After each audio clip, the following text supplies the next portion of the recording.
Général Mounene, bonjour.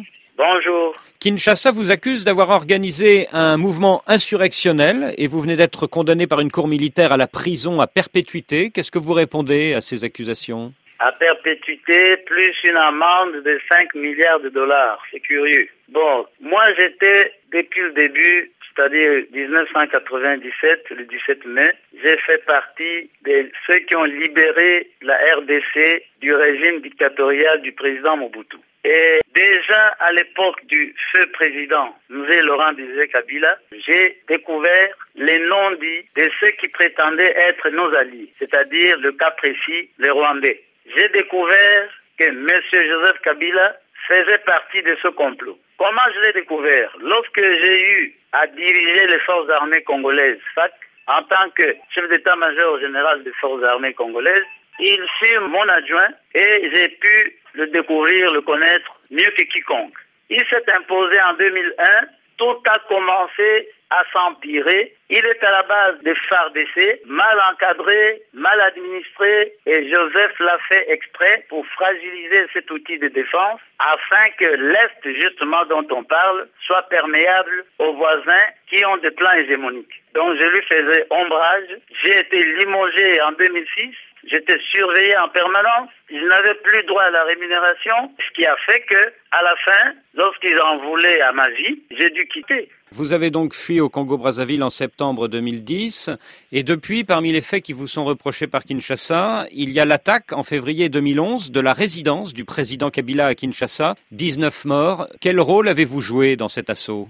Évidemment, comme résistant, nos éléments qui sont dans les services de sécurité et les forces armées se sont révoltés et ont pris l'initiative d'en finir avec Joseph Kabila parce que c'est lui qui est l'auteur de nos malheurs. Et les jeunes gens se sont organisés pour cette attaque-là bien précisément. Donc c'est vous qui avez commandité cet assaut? J'étais bien au courant de l'initiative des jeunes gens, n'est-ce pas? Moi, je n'étais pas en mesure d'organiser puisque j'étais déjà chez nos amis, protégé par nos amis. Mais les jeunes gens ont réagi positivement. Donc vous reconnaissez que l'armée de résistance populaire est un mouvement insurrectionnel? Il n'est pas un mouvement insurrectionnel, c'est un mouvement de résistance qui revendique les droits d'un peuple martyrisé, d'un peuple humilié. Un régime d'imposture est inacceptable aujourd'hui. Le mois dernier, avec l'UDPS d'Étienne Tshisekedi et l'Apareco d'Honoré Gbanda, vous avez lancé un appel commun pour le boycott du prochain sommet de la francophonie à Kinshasa. Mais Étienne Tshisekedi est hostile à la lutte armée. Est-ce que ce n'est pas une différence fondamentale entre lui et vous? Lorsque l'on parle de se lever contre un régime de prédation, c'est tous les patriotes qui se mettent ensemble. C'est-à-dire, M. Tshisekedi a trouvé peut-être la forme la plus modérée, aller aux élections, mais après le hold-up de novembre dernier, 2011. Vous parlez des élections. Exactement. Avec les fraudes, avec tout ce qu'il y a eu, le rejet de ces résultats par la communauté nationale et la communauté internationale, nous l'avons convaincu qu'avec Kabila, il n'y aura pas des élections justes, transparentes, comme l'on prétend, parce que tout est boutiqué à l'avance. Nous étions au courant de la mascarade électorale pour pouvoir cautionner sa victoire frauduleuse. Depuis 3 mois, un mouvement rebelle, le M23, occupe une partie du territoire du Nord Kivu. De quel côté êtes-vous dans ce conflit? On parle du M23. Mais le M23 est issu du CNDP qui a rallié le PPRD, le parti de Kabila. Et il y a eu connivence.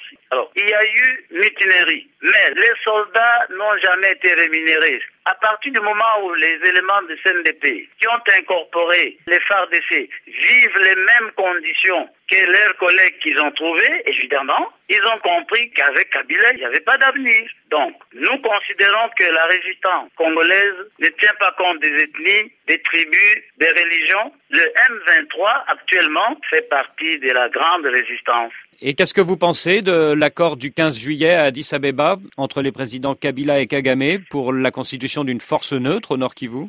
Cette force neutre est un complot. C'est encore importer une autre guerre.